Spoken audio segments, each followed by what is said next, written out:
है Roman number. Topic का नाम क्या है? Roman number.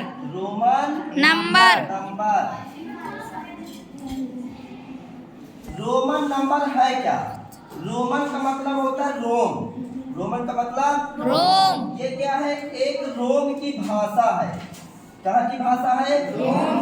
रोम की भाषा।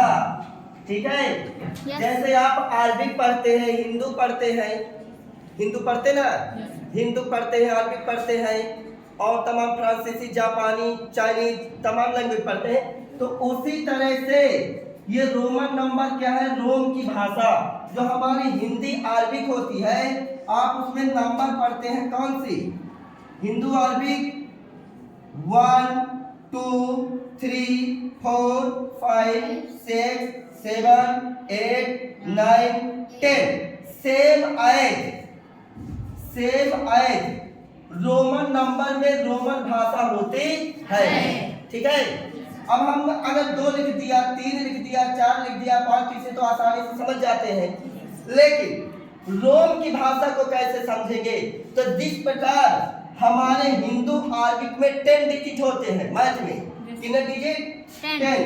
0 1 2 3 4 5 6 7 8 9 ये 10 डिजिट से मिल करके आपकी बनती है मैथमेटिक्स। कितने अंक होते हैं? मैथमेटिक्स। राइट। तो 10 अंकों से मिलकर के जिस प्रकार ये हिंदू अरबिक बनती है, अब इनमें से 10 अंकों से चाहे जो संख्या बना लो। मान लो हमें 10 लिखना है तो 1 यहाँ से लिया, 0 यहाँ से लिया, क्या हो गया? अगर हमें 20 लिखना है तो 2 यहाँ से ले लिया और 0 यहाँ से 20 हो गया। हमें 55 लिखना है तो 5 यहाँ से ले लिया और यहीं से 5 ले लिया, 55 हो गया। ठीक इसी तरह से जिस प्रकार हिंदू अरबिक में 10 अंक से पूरी गणित बनी है, वैसे रोमन भाषा में 7 अंक होते हैं जिससे पूरी रोमन भाषा क्रिएट होती है। अब देखना, तो जैसे मैथमेटिक्स में 10 अंक होते हैं, वैसे रोमन नंबर में भी कितने अंक होते हैं? 4। अब देखो, जो रोमन नंबर क्या है? रोम की भाषा। कहाँ की भाषा? रोम की भाषा। जैसे मैथ में 10 अंक होते हैं, वैसे रोमन नंबर में भी 7 डिजिट होते हैं जिनसे पूरी रोमन नंबर क्रिएट होती है। अब 7 अंक है कौन? पहला है, देखिए, आई, दूसरा बी, तीसरा X, I V X, I V X. उसके बाद आता है आपका L, I V X L, L हो गया। उसके बाद हो गया सी, उसके बाद हो गया डी, फिर हो गया एम। 1 2 3 4 5 6 7। कितने अंक है रोमन नंबर में? 7। ये 7 अंकों से पूरी रोमन नंबर बनी है। कौन कौन? I V X L C D M. अब देखिए इनका मान कैसे होता है। इसका मान होता है 1, इसका मान होता है 5, इसका 10, इसका 50, इसका 100, इसका 500 और इसका 1000। ठीक है। Any Roman number can not be repeated more than 3 times. कोई भी रोमन नंबर को 3 बार से ज्यादा रिपीट नहीं कर सकते। It's okay. And second, you can not repeat be more than 2 times. यानी 2 बार से ज्यादा आप बी को नहीं लिख सकते, अर्थात बी को डबल आप नहीं लिख सकते। क्यों? क्योंकि ये बी का मतलब कितना होता है? 5 और एक बी को और कर दिया 5, तो 5 का स्क्वायर 10 हुआ। तो जब 5 5 10 होता है तो 10 को तो हम ऑलरेडी क्या राइट कर रहे हैं? 10 ऑलरेडी x लिखते हैं। तो जब हम 10 ऑलरेडी x लिखते हैं तो इसलिए बी को दोहरा। किसी भी रोमन नंबर को 3 बार से ज्यादा नहीं लिख सकते हैं। अब देखिए इनको लिखने का मेथड क्या है। जैसे आपने लिखा I double I triple I, okay. अब 3 बार रोमन हो गई, ये 3 बार लिख गई। अब किसी भी रोमन नंबर को 3 बार से ज्यादा दोहरा नहीं सकते। अब जब 3 बार लिख दिया तो अगर हमें 4 लिखना है तो क्या 4 बार आई करेंगे? नहीं ना। तो देखिए कैसे लिखेंगे। जब हम 3 बार से ज्यादा नहीं लिख सकते तो अगली आई वाला सिस्टम खत्म होने के बाद क्या आया? बी आया। तो हम पहले यहाँ पर क्या लिख देंगे? बी। ये बी लिखा। बी का मान कितना है? 5, ओके। बी का मान 5 है, हमने 5 लिखा। आखिर 5 में कितना घटा दे कि 4 बचे? तो हम 1 घटा दे।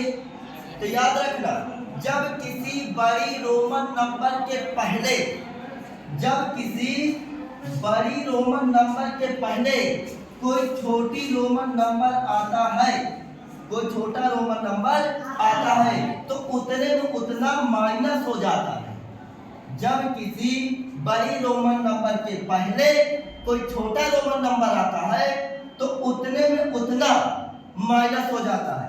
अर्थात v का मान कितना है? 5 और 1 का मान i का मान कितना है? 1। तो 5 में 1 जाए 4, ओके।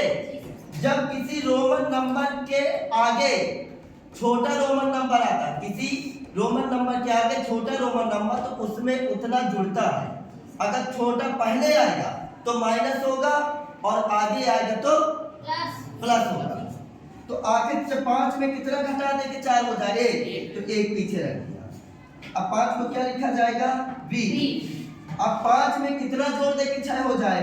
तो 5 में 1। जब बड़ी रोमन नंबर के आगे छोटा रोमन नंबर आता है तो उसमें उतना प्लस होता है, यानी जुड़ जाता है। तो b का मान 5, i का मान 1। अब यह 5 में 1 जोड़ देंगे बराबर 6। अब कोई भी रोमन नंबर 2 बार 3 बार से ज्यादा रिपीट नहीं कर सकते। तो यहाँ पर b डबल आई हुआ। अब 8 लिखना तो b ट्रिपल आई। फिर 3 बार हो गए रोमन नंबर। तो जब 3 बार हो गए तो हमें 9 लिखना है। तो 9 लिखने के लिए हम क्या देखेंगे? आगे की वैल्यू i हुआ, b हुआ। अब हमारे पास क्या आया? x का मान कितना? 10, b का मान 5, i का मान 1। तो अब हम 10 में कितना घटा दे? कितना हो जाए? 1 घटाएंगे ना। तो बताइए 1 घटाने के लिए पीछे लगाएंगे कि आगे लगाएंगे? पीछे। यहाँ पर क्या कर देंगे? i। अब जब पीछे कर देंगे तो माइनस होगा। तो x में i माइनस कर दिया तो ये हो गया 9। 10 के लिए x। अब हमें 11 लिखना है। तो 10 में कितना जोड़ दे कि 11 हो जाए? तो आगे रखेंगे कि पीछे? आगे रखेंगे तो जुड़ेगा। तो x का मान 10, i का मान 1 बराबर कितना हुआ? 11। तो 11 लिखने के लिए x i।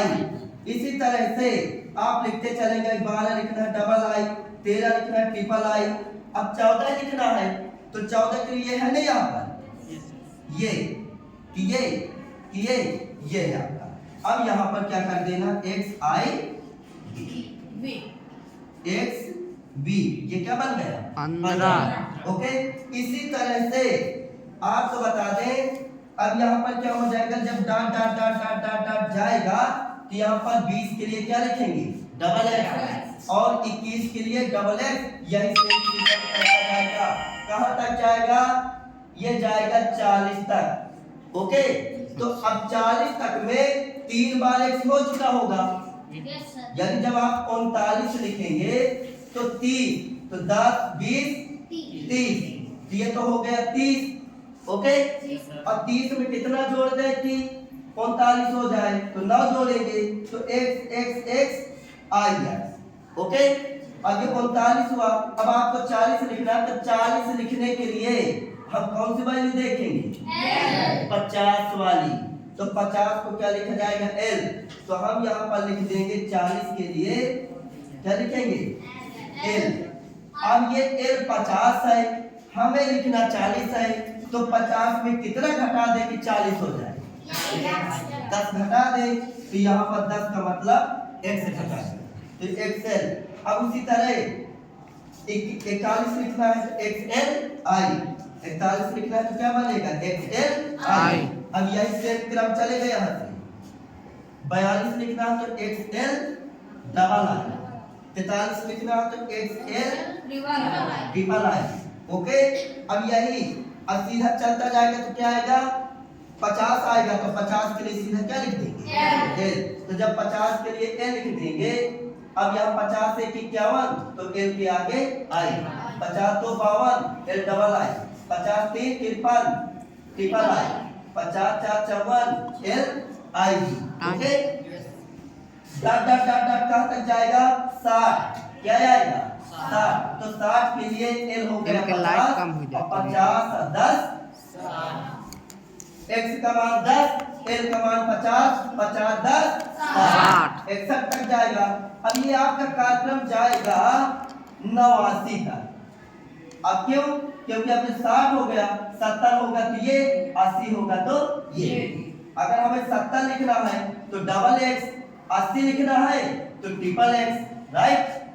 और इसके आगे 81 82 83 तो I double I triple I IE। Okay, अब हमें 89 के बाद अब 90, तो 90 के लिए हम क्या देखेंगे C।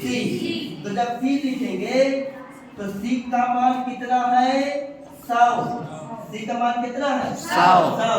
अब जब C का मान 100 है तो 100 में कितना घटा दे कि 90 हो जाए 10 घटाएंगे, इसका मतलब पीछे 1, घटाने के लिए पीछे और बढ़ाने के लिए आगे।